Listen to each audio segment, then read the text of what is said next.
नमस्ते मेरी प्यारी छात्राओं। मैं मंगल कामना करती हूँ कि आप सभी खुशहाल होंगे। बीए तृतीय वर्ष की छात्राएं, हम छठे सत्र का जो पेपर है, पेपर नंबर जो है 14, आधुनिक हिंदी साहित्य का इतिहास, इसमें हम आज देखने वाले हैं आचार्य महावीर प्रसाद युगीन परिस्थितियों का परिचय। सभी छात्राओं का मैं डॉक्टर जयश्री वाडेकर इस कक्षा में स्वागत करती हूँ। आचार्य महावीर प्रसाद द्विवेदी, पहले हमने भारतेंदु युगीन परिचय देखा है। अब हम देखेंगे महावीर प्रसाद द्विवेदी युग के परिस्थितियों के बारे में। द्विवेदी युग के जो प्रवर्तक माने जाते हैं, आचार्य महावीर प्रसाद द्विवेदी इस युग के प्रवर्तक माने जाते हैं। ऐसा कोई भी एक साहित्य नहीं है, कोई भी साहित्य आंदोलन ऐसा नहीं है जो प्रत्यक्ष परिस्थिति से प्रभावित ना हो। साहित्यिक दृष्टि से इनकी रचनाओं का भले ही महत्व ना हो, परंतु उसका एक ऐतिहासिक महत्व होता है। आचार्य महावीर प्रसाद द्विवेदी जी महान साहित्यकार, पत्रकार एवं अनुवादक थे। कौन? आचार्य महावीर प्रसाद द्विवेदी। इन्होंने अपनी पत्रिका सरस्वती द्वारा इन्होंने युग जागरण का एक महत्वपूर्ण कार्य किया। आचार्य महावीर प्रसाद द्विवेदी ने अपनी सरस्वती पत्रिका के माध्यम से भाषा की दृष्टि से इनका कार्य और भी अधिक महत्व का है। इन्होंने सर्वप्रथम हिंदी भाषा को व्याकरण शुद्ध करके उसे व्याकरण शास्त्र दिया है। किन्होंने? आचार्य महावीर प्रसाद द्विवेदी ने। इतना ही नहीं तो हिंदी भाषा को संस्कारित कर उसे शुद्ध रूप से प्रस्तुत किया है आचार्य महावीर प्रसाद द्विवेदी ने। इनके जो युग में राष्ट्रीय काव्य की अभिवृद्धि हुई है। कविता, गद्य, आलोचना, निबंध, पत्रकारिता आदि के विकास में उनका कार्य एक ऐतिहासिक महत्व रखता है। इस युग में परंपरा को छोड़कर साहित्य में पौराणिक तथा ऐतिहासिक घटनाओं और चरित्रों को राष्ट्रीय आदर्श भावना के दृष्टि से प्रस्तुत किया गया है। कौन से युग में? द्विवेदी युग में। इस युग में साहित्य जो रचा गया है, उस साहित्य में किसान, मजदूर, पीड़ित और दलितों का जीवन भी अंकित किया गया है। इस युग में राष्ट्रीय पुनर्जागरण आंदोलन का देश और साहित्य पर व्यापक प्रभाव पड़ा है। यही कारण है कि द्विवेदी युगीन साहित्य में जागरूकता दिखाई देती है। द्विवेदी युग की विशेषताएं हम देखेंगे। द्विवेदी युग की कविताओं में खड़ी बोली का प्रचलन प्रतिष्ठित में था। इस युग की जितने भी कवि, लेखक एवं साहित्यकार थे, वे सभी ब्रज भाषा को छोड़कर खड़ी बोली को अपनाया। किन्होंने? इन लेखकों ने। किसके? द्विवेदी युगीन कालीन लेखकों ने। किसको अपनाया? खड़ी बोली को अपनाया और उसी में अपने लेख लिखे। इस युग में एक और खड़ी बोली को ब्रजभाषा के समक्ष काव्य भाषा के रूप में प्रतिष्ठित किया गया, तो दूसरी ओर विकसित चेतना के कारण कविता नई भूमि पर संचरण करने लगी। आचार्य महावीर प्रसाद द्विवेदी की प्रेरणा एवं वात्सल्यमय प्रोत्साहन के परिणाम स्वरूप अनेक कवि सामने आए। उन्हीं के आदर्शों को लेकर, किन्हीं के आदर्शों को लेकर? महावीर प्रसाद द्विवेदी के आदर्शों को लेकर वो आगे बढ़े। इस युग के महत्वपूर्ण कवियों में मैथिली शरण गुप्त, अयोध्या सिंह उपाध्याय, श्रीधर पाठक और रामनरेश त्रिपाठी आदि के नाम उल्लेखनीय है। द्विवेदी युगीन की विशेषताओं में पहली जो है बढ़ती हुई सांस्कृतिक पुनरुत्थान के परिणाम स्वरूप राष्ट्रीयता द्विवेदी युग की प्रधान भावधारा थी। प्रधान भावधारा कौन सी थी? राष्ट्रीय था।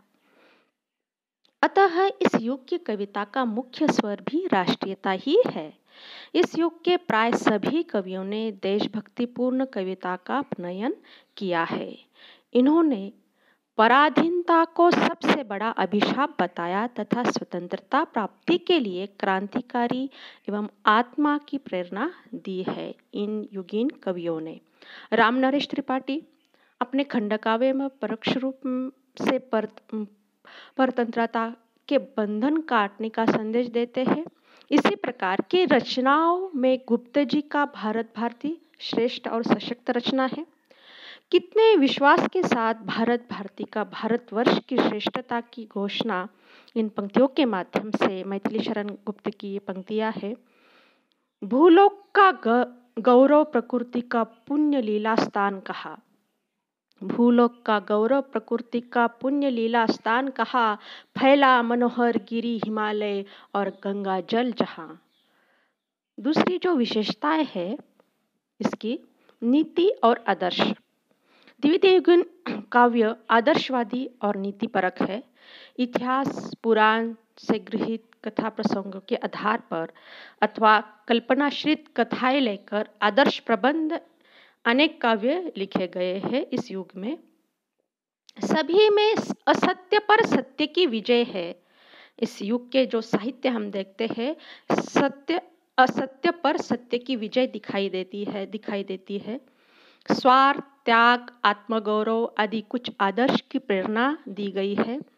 हरिओद की जो रचनाएं हैं, प्रिय प्रवास, मैथिली शरण गुप्त जी की जो है साकेत, रंग में भंग, रामनरेश त्रिपाठी जी की जो है मिलन आदि जो आदर्शवादी रचनाएं इस युग में युगीन रचनाएं दिखाई देती है।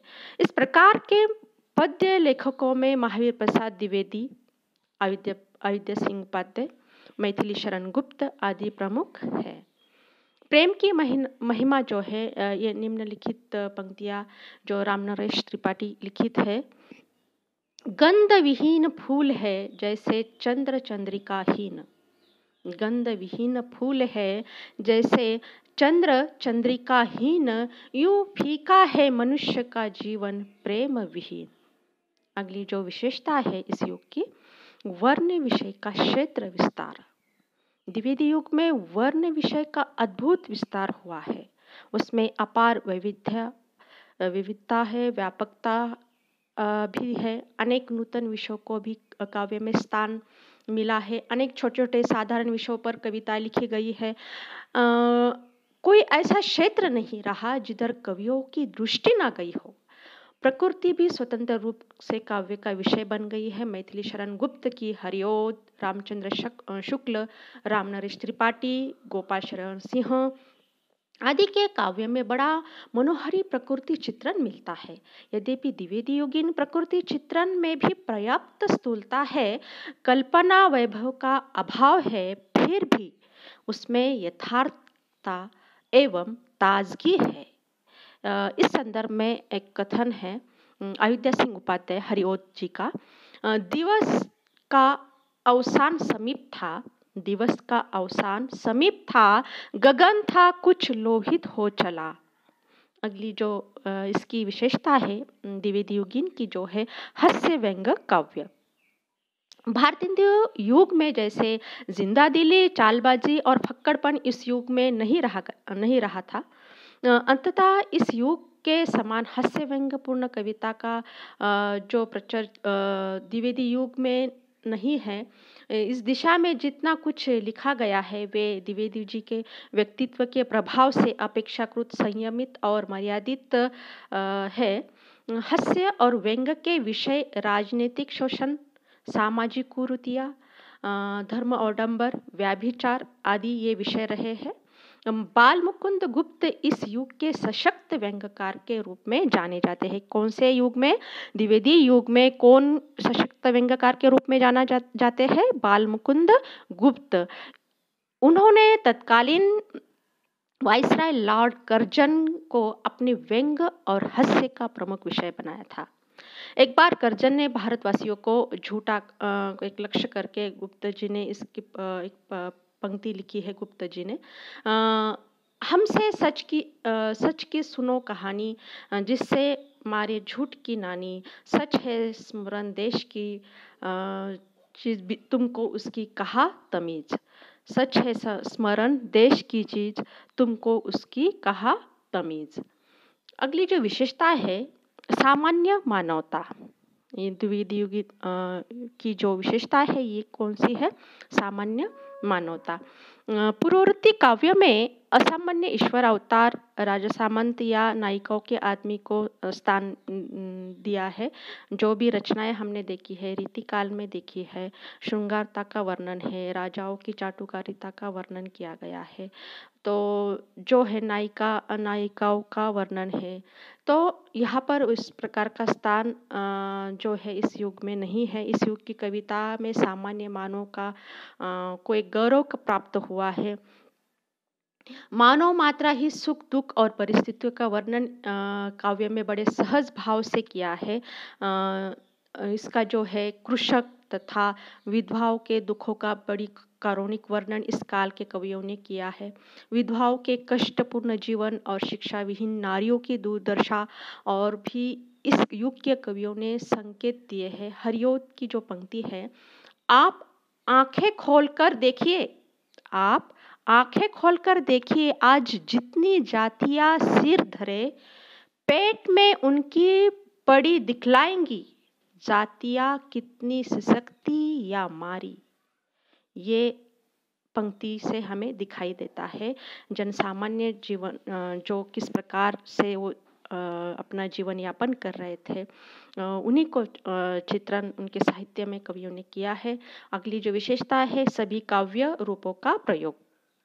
द्विवेदी युग में काव्य क्षेत्र में प्रचलित प्रबंध, मुक्तक, प्रगत आदि सभी काव्य रूपों में रचना हुई है। कथाश्रित काव्य रचना कवियों को अधिक सुगम प्रतीत होती है। प्रिय प्रवास, साकेत आदि महाकाव्य का प्रणयन इस युग में हुआ है। हिंदी के अनेक श्रेष्ठ खंड काव्य भी इस काल में लिखे गए हैं। मुक्तक रचनाएं की और भी इस युग के कवि प्रवर्तक हुए हैं। मुक्तक रचनाएं जो है इस युग में लिखी गई है।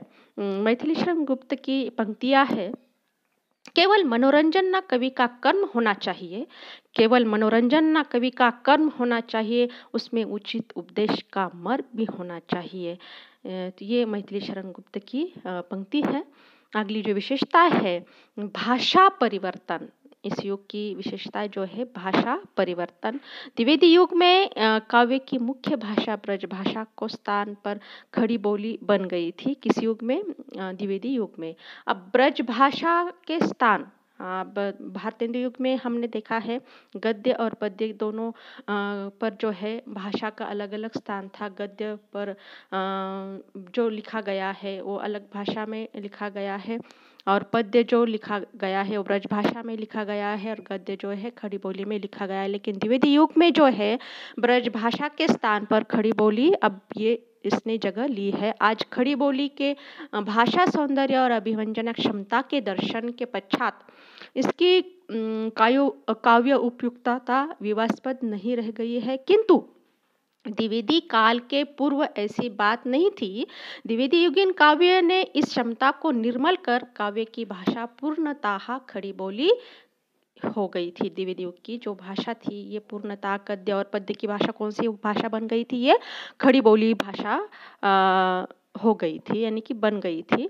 और भारतेंदु युग में गद्य की भाषा कौन सी थी? भारतेंदु युग में गद्य की भाषा जो थी वो खड़ी बोली थी और पद्य की भाषा कौन सी थी? ब्रज भाषा थी। लेकिन द्विवेदी युग में अभी गद्य और पद्य की जो भाषा थी वो कौन सी थी? खड़ी बोली थी।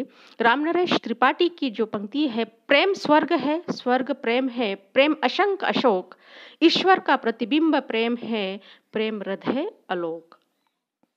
अगली जो विशेषता है राष्ट्रीयता की भावना।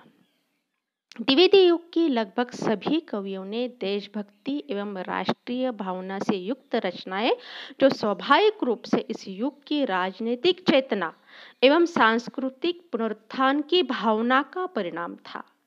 इनकी कविताओं में अंग्रेजी सत्ता के प्रति आक्रोश एवं भारतवासियों को स्वतंत्रता के लिए प्रेरित करने वाला क्रांतिकारी स्वर जो है इस युग में दिखाई देता है उनकी रचनाओं में। अगली जो विशेषता है ये मानवतावाद है। द्विवेदी युग के कवियों ने अपने काव्य में मानवतावाद को स्थान दिया है। इस युग के कवियों ने सामान्य जनजीवन में अपनी रुचि दिखलाकर अपने मानवतावाद का परिचय दिया है। किस युग में द्विवेदी कालीन युग के जो साहित्य है ये इसमें दिखाई देता है। अगली जो विशेषता है खड़ी बोली की प्रतिष्ठा। द्विवेदी युग में काव्य की मुख्य भाषा खड़ी बोली के रूप में प्रतिष्ठित हो गई थी। कौन सी भाषा? खड़ी बोली जो है ये काव्य की भाषा रही है। अब तक जो भी खड़ी बोली भारतेंदु युग में गद्य क्षेत्र में ही उसका प्रयोग होता प्रयोग की जा रही थी। अब वो द्विवेदी युग में आकर गद्य और एवं पद्य दोनों के लिए समान रूप से उपयोगी हो गई थी। कौन सी भाषा? खड़ी बोली। कौन से? गद्य और पद्य में। द्विवेदी जी के प्रयत्न से ही अव्यवस्थित खड़ी बोली के परिमार्जित हुई। अगली जो विशेषताएं है श्रृंगार के विकृत रूप का बहिष्कार। देखो रीति का काव्य जो हम देखते हैं श्रृंगार पूर्ण काव्य दिखाई देता है। काव्य प्रवृत्ति इसके जो कारण है श्रृंगार का जो रूप भारतेंदु युग ने भी उसे अपनाया था। द्विवेदी युगीन कवियों के लिए ग्राह्य न था ये श्रृंगार वर्णन। उन्होंने श्रृंगार स्वच्छ एवं सुंदर रूप को ही काव्य विषय बनाने को जोर दिया था। किस युग में? द्विवेदी युग में। प्रकृति चित्रण जो है द्विवेदी युगीन काव्य ने अपने काव्य में प्रकृति का स्वतंत्र चित्रण किया है। प्रकृति आलंबन, उद्दीपन एवं वातावरण निर्माण आदि रूपों का मनोहरी वर्णन इनके काव्य में मिलता है। द्विवेदी युगीन साहित्य जो रचनाएं लिखी गई है ये इसमें मिलता है। छंद विधान जो है इसकी अगली विशेषताएं है ये भाषा के अतिरिक्त छंद तथा भाव के क्षेत्र में भी परिवर्तन हुआ है। कवित्व सवैया जैसे पुराने छंदों का बहिष्कार, जो कविता सवैया जो है रीतिकाल में हमने देखे जो भी काव्य रचनाएं जो मिलती है तो इस छंद का उसमें प्रयोग किया गया है। तो ये द्विवेदी युग में इसका बहिष्कार और इस युग में किया गया है और संस्कृत छंदों को अपनाया है। किसको? संस्कृत छंद को अपनाया है। कुछ नए छंद के भी प्रयोग में लाए गए हैं। इस प्रकार जो है द्विवेदी युग जो है तो भारतेंदु युग में राजभक्ति और देशभक्ति के साथ समाज सुधार की कविता होती थी। किस युग में? भारतेंदु युग में। साथ ही काव्य की भाषा ब्रज भाषा थी और गद्य की भाषा खड़ी बोली थी। किस युग में? भारतेंदु युग में। देखो काव्य की भाषा जो थी ये ब्रज भाषा थी और गद्य की भाषा कौन सी थी? खड़ी बोली थी। परंतु द्विवेदी युग की कविता राष्ट्रीय सांस्कृतिक कविता है। इस युग की राष्ट्रीयता, सांप्रदायिकता और प्रांतीयता से ऊपर अति उदार और व्यापक राष्ट्रीयता है। मातृभूमि के लिए सर्वस्व बलिदान, स्वार्थ, त्याग तथा पारस्परिक वैषम्य को दूर करने की अमृत प्रेरणा देकर इन कवियों ने राष्ट्रीय भावनाओं को विकसित किया तथा तत्कालीन राष्ट्रीय आंदोलन को बल प्रदान किया, जहां उन्होंने सामाजिक कुरीतियां, धार्मिक आडंबर तथा निरर्थक रूढ़ियों पर जोरदार प्रहार किया। वह अपनी परंपरा के उपयोगी तत्वों को सबल समर्थन और पोषण भी किया। इस युग की कविता का सांस्कृतिक पक्ष अत्यंत सबल है। उसी में इसकी शक्ति निहित है। विश्वनाथ त्रिपाठी की ये जो पंक्ति है बहुत उल्लेखनीय है। द्विवेदी युग का काव्य छायावाद के मार्ग पर चलता है। कौन से मार्ग पर चलता है? छायावाद के मार्ग पर चलता है, जो हम आगे के पाठ्यक्रम में इसका अध्ययन करने वाले हैं, छायावाद का। तो इस प्रकार जो है हमने आज की इस कक्षा में द्विवेदी युगीन काव्य की विशेषताएं देखी। बहुत बहुत धन्यवाद।